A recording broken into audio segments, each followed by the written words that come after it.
You can't even imagine the glitz and glamour of the celebrity world, can you? Coming from an orphanage," said a woman at the reunion, mocking me. "I grew up in an orphanage, without parents." Knowing this, she has always ridiculed me. And compared to that, you're just pitiful, raised in an orphanage with hardly any connections, completely alone in the world, aren't you? She bragged about her happiness, flaunting her engagement to a wealthy heir. Just as I was getting fed up with her attitude, a beautiful woman appeared. "My name is Ryan. I'm just an ordinary 25-year-old man, but there's one thing that sets me apart from others. I don't have parents. I've been living in an orphanage as long as I can remember. I don't know much about it and don't want to, but apparently, my parents died in an accident when I was less than a year old. It's a sad story, but since I can't remember their faces or voices, I never really felt the sadness. The orphanage staff were sometimes kind, sometimes strict. Thanks to them, all of us who grew up together were full of compassion and grew up properly. When I started elementary school and met friends outside the orphanage, I realized my situation was rare. At parent-teacher events, I was always the only one without parents. The teachers from the orphanage would come to events like sports days and concerts, but they weren't just there for me. They came for all the kids from the orphanage. At my first sports day in the first grade, I felt lonely for the first time for not having blood-related parents. Besides the loneliness of not having parents, growing up in an orphanage had other downsides. "Hey, homeless, you don't have a home, do you? Poor thing." Some classmates would tease me after finding out about my circumstances. "I do have a home. That's not a home. It's more like a kindergarten." To me, the orphanage where I was raised was definitely my home. In fact, since that's all I knew, I even thought it was normal. Besides, I do have a family. A family without a mom and dad. What kind of family is that? I truly thought of the teachers and my peers as my family.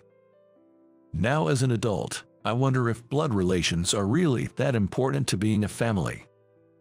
But back then, I couldn't say anything and just froze.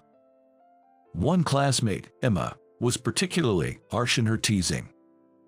She was always bright and seemed to be the center of her group. "Look at this, isn't it amazing? I bought it on a trip to Hawaii." After long vacations like summer break, she would always brag about something.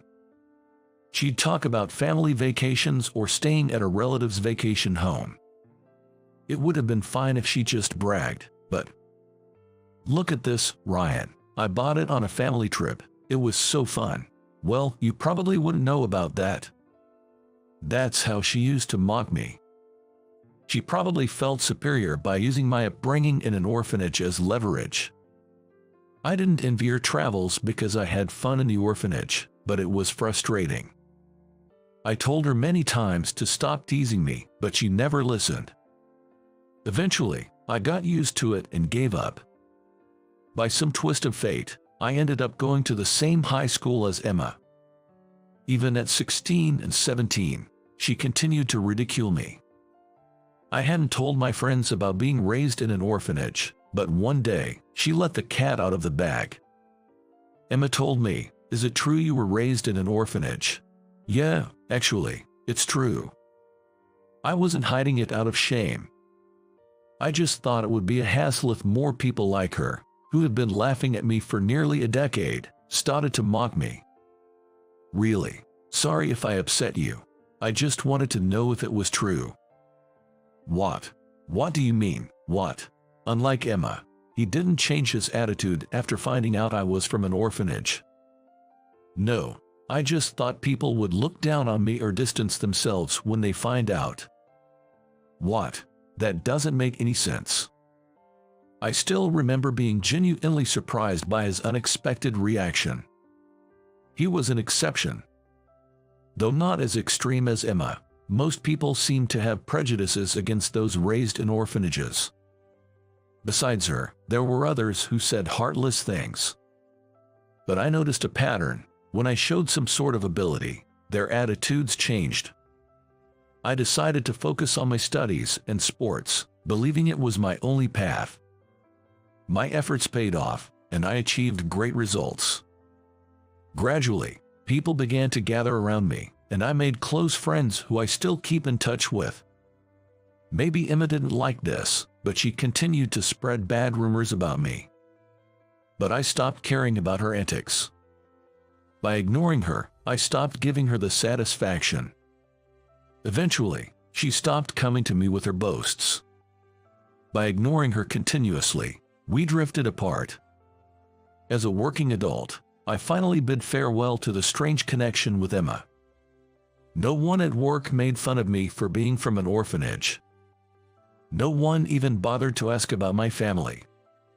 Thanks to that, I felt comfortable and am now living a happy life. One day after work, I checked my cell phone and found a long message. It was from a high school friend. What's this? A reunion invitation. The one who contacted me as the organizer was the guy who didn't change a bit even after knowing about my background. He was a great friend, and I was excited at the thought of seeing him after such a long time. It's been a while. I'll definitely attend. Out of happiness, I immediately replied. Minutes later, I received thanks for confirming and details about the venue. Thanks for the invite. Looking forward to it. This should do. Wait a minute. A high school reunion meant that Emma, who always had something nasty or boastful to say, would also be there. Realizing this made me a bit anxious. But I quickly remembered the fun memories outweighed the bad, and I looked forward to reuniting with friends. On the day of the reunion, when I arrived at the designated tavern for the reunion, there were more people gathered than I expected. Hey, it's Ryan. Long time no see. Hey, long time. How've you been? Pretty good, I guess. I sat near the organizer, ordered a beer, and started chatting with a friend. So, what's up with you lately, Ryan? Just the usual. Work and life are pretty mundane. That's good to hear. He mentioned that some of our classmates weren't in the best of situations. Some had quit jobs at exploitative companies, while others were recovering from major injuries at their manual jobs. As we drank our beers, sharing updates and reminiscing, I heard a commotion from the back of the room. Wow, Emma, that ring is amazing. Really, really. Where did you get it? The center of the excitement was none other than Emma. I couldn't see well from where I was, but apparently, she was wearing a lavish, opulent ring. Right, actually, I was proposed to by my wealthy fiancé. She flaunted her ring to her friends, grinning widely. While the women were getting excited, my close friends nearby mentioned it in a low voice. Man, a wealthy heir, huh? I wonder how much that ring cost. Then, she must have noticed that we were interested in her ring. She made her way over to us, pushing through the crowd with determination. You guys interested too? Look, here it is. Take a good look. She hadn't been asked, but she turned her left hand towards us. The gemstone was dazzling in the light. I can go into details because it's his work, but then she began boasting about her boyfriend. He apparently makes $1 million a year and drives a luxury car. He even seems to own a vacation home. He used to be a model and was incredibly kind and handsome. She was head over heels for him. I was almost impressed she could say the last part without any embarrassment. Well, you guys are just in a completely different league. Her unnecessary remark caused some irritation. Then, she turned to me with a laugh. You can't even imagine the glitz and glamour of the celebrity world, can you? Coming from an orphanage, she bragged about being born into the upper class, enabling her to marry into wealth. She spoke of her wonderful in-laws and how loved she felt by her fiancé, with a deliberately unpleasant demeanor. Compared to that, you're just pitiful, raised in an orphanage with hardly any connections, completely alone in the world, aren't you? I was just dumbfounded by her ignorance. You seem to be under some misconception. I began to say, about to reveal the truth. At that moment, I felt the warmth of someone's touch on my right arm. At the same time, a familiar sweet scent of perfume wafted over. Excuse me, do you need something from my husband? Please don't cause any trouble. It was Sophie who intervened to restrain Emma. She is my fiancée. Oh, Sophie, you made it already. Yeah, I hurried to finish up my work. She had an unavoidable job and was supposed to be late. She apparently finished her work early, determined to join the reunion. We smiled each other, surprising those around us. Husband, wait, what? Ryan is Sophie's. No way, man, you really did it. That's how our close friends reacted loudly. Seeing their response, Sophie clung to me even tighter. Why would someone like you? Sophie was smiling, while Emma had a face like she had just stepped on a bitter bug.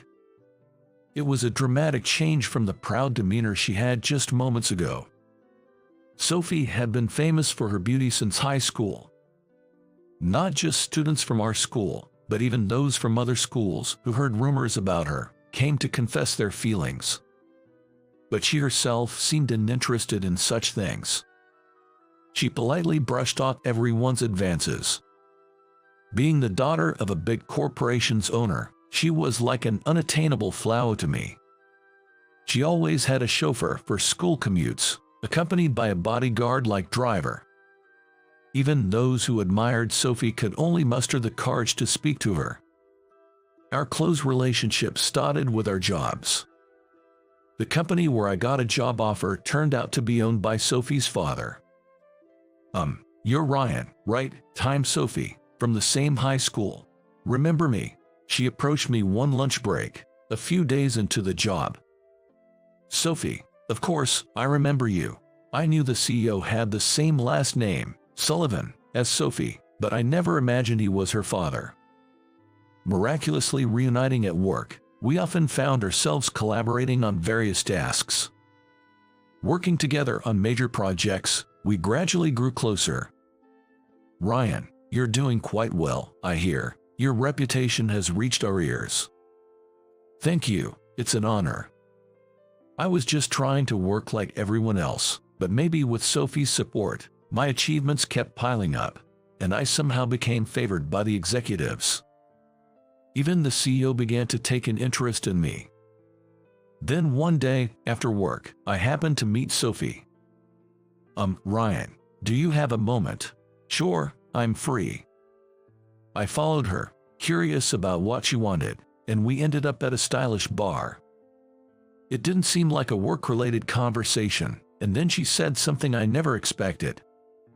Ryan, I've fallen for you. Her words, though familiar, didn't make sense to me at first. Wait, what do you mean? I mean, I want us to be together. I was beyond surprised, calm in my disbelief. I never thought she, whom I considered out of my league, would say such a thing. But should I accept her offer, I was hesitant. Thank you, I'm happy. I'm happy. But I definitely don't think I'm someone who matches her. An orphan with no parents. I believe someone more fitting should stand beside a lady from a large corporation. I'm really happy, but I'm not the right person for you, Sophie. That's not true. You're great, Ryan. Even my dad likes you. Thank you, but still, it's not right. My feelings of inferiority, stemming from being raised in an orphanage, prevented me from accepting her affection. From that day, there was an awkwardness between Sophie and me, or so I thought, until one day. Ryan, how about dinner tonight? And then, on another day. Ryan, do you want to watch a movie together on our next day off? And then, yet another day. Ryan, I got us tickets to the theme park. She persistently stuck to it, almost to the point of being pushy. Her earnestness touched my heart, and I finally shook off my inferiority complex to start dating her. Before we knew it, things progressed rapidly, and recently, we got engaged, Now, we're preparing for our wedding next month, amidst our work schedules. When Sophie explained how everything unfolded, our friends clapped and celebrated. Meanwhile, Emma looked frustrated, contorting her face in dismay. Ryan isn't alone in the world. I'll make him happy. Besides, the smallest unit of family is a couple. A couple is, after all, two unrelated individuals by blood, right? Sophie questioned, but Emma just clenched her fists and groaned. Then Sophie continued. So, happiness has nothing to do with blood relations. You kept mentioning that it was raised in an orphanage, but what does that matter? It doesn't affect our happiness now, does it? Emma finally reached her limit under Sophie's barrage. She grabbed her belongings and stormed out of the tavern, glaring at us with a demonic expression. Some time after that incident, Sophie and I attended a party we were invited to for work. I was wondering whether I, just an employee, needed to be there, but according to Mr. Sullivan, the CEO, you might be the future CEO, so attend and learn. That seemed a bit premature. The man himself was probably somewhere in the venue, networking with people from various companies. Ryan, there's Mr. Bennett. Oh, right, let's go say hello. In the crowd, I spotted the president of Bennett Construction, one of our major clients. Mr. Bennett, it's been a while. Sophie greeted the tall, intimidating Manuel. Miss Sullivan, likewise, it's been a while. He replied with a gentle and soft voice, contrary to his appearance. I had met him a few times for Sophie and was always surprised by the contrast between his looks and demeanor. As we chatted with Mr. Bennett, a voice called out from behind us. Dad, I've finished greeting everyone. The voice seemed directed at Mr. Bennett. That's good, Julian. Networking is important. Use these connections in the future. Commenting on his having a son, I looked at the face of this Julian. I listened to his greeting, thinking he looked vaguely familiar. He seemed to have his own thoughts about me too, as we faced each other again with a strange atmosphere. Nice to meet you, I'm Ryan. Ryan. As I introduced myself, his eyes widened in recognition. Remembering him, I exclaimed, Julian, is that you? Ryan, it is you, isn't it? Julian, you know him? Asked Mr. Bennett, looking puzzled at us. He probably never imagined we had a connection. Yeah, we were in the orphanage together in the past. Julian replied softly. Upon hearing this, Mr. Bennett smiled warmly, saying, Is that so? Is that so? It seems he holds no prejudice against those who grew up in an orphanage. I've heard from Mr. Sullivan that you're an excellent son-in-law. If he says so much, you must be working hard. I respect that. I was overwhelmed by such unexpected praise. Julian left the orphanage when he was about to enter elementary school. He, like me, didn't know his parents, but fortunately, someone came to take him in. That someone was the then Mr. Bennett. Hey Ryan, let's play tag, albeit. But Julian, you run so fast, I can't escape. Ready, set, go. 1, 2, 3. Julian often invited me, a year younger, to play with him. It felt somewhat forceful, but I enjoyed playing too. Of course, Julian and I have no blood relation. Yet, we always thought of each other as true brothers. I cried when he was adopted. I deeply mourned the loss of my closest family. Nearly 20 years later, I never imagined we would reunite like this. It seems Mr. Bennett adopted Julian because they couldn't have children. He had a physical issue and was concerned about the company's succession. So, he opted for adoption, as he told me. Because of his experience, he doesn't see being raised in an orphanage as something special. There's no blood relation, but I'm grateful for being raised well. Julian said, the room filled with smiles at his words. Mr. Bennett seemed a bit shyly. Julian continued to say, I'll support my parents from now on. Julian aims to be a worthy successor, repaying the kindness of being raised. My brother, who was suddenly separated from me in our childhood, is now living happily like this. Knowing this, I felt as happy as if it were about my own life. Then, a woman appeared. A voice I remembered from a recent unpleasant encounter. "Julian, sorry to keep you waiting." "Wait, why are you two here?" It was Emma, dressed in an overly flashy dress. "It's more like my line. Why are you here?" Sophie stepped between Emma and me. Since the reunion, she seemed wary of Sophie. "What do you mean why? Can't a fiancé attend a party?" Emma sarcastically responded, clinging to Julian's arm as if showing off. So, the wealthy fiancé was Julian. Our strange connection with Emma was almost eerie. As I was thinking this, Julian asked curiously, "Wait, Emma, you know them?" "Yeah. These two are my high school classmates," Emma explained in a manner not fitting her elegant appearance. "Really? That's a surprise. I have a connection with Ryan too. He's like a brother to me. We just reunited today after about 20 years. Hearing Julian's story, Emma frowned. It seemed less like she was angry and more like she couldn't comprehend his words. "Oh, like a brother. But Ryan's just a pitiable orphan, right? Why would you, Julian?" "Well, Emma, that's harsh." Julian, also an orphan, was shocked by her demeaning words. "I told you, I was adopted. Before that, I was in the same orphanage as Ryan." He spoke sadly, and Emma stood there, shaking and dumbfounded. Mr. Bennett, watching sharply, seemed the most critical of Emma's behavior. His stern face, when glaring, was so intimidating that even I, who wasn't the target, felt shudders. "Emma, do you have a prejudice against being raised in an orphanage?" Well, I wanted to say something too, but I was lost for words in this terrible atmosphere. Then Sophie spoke up.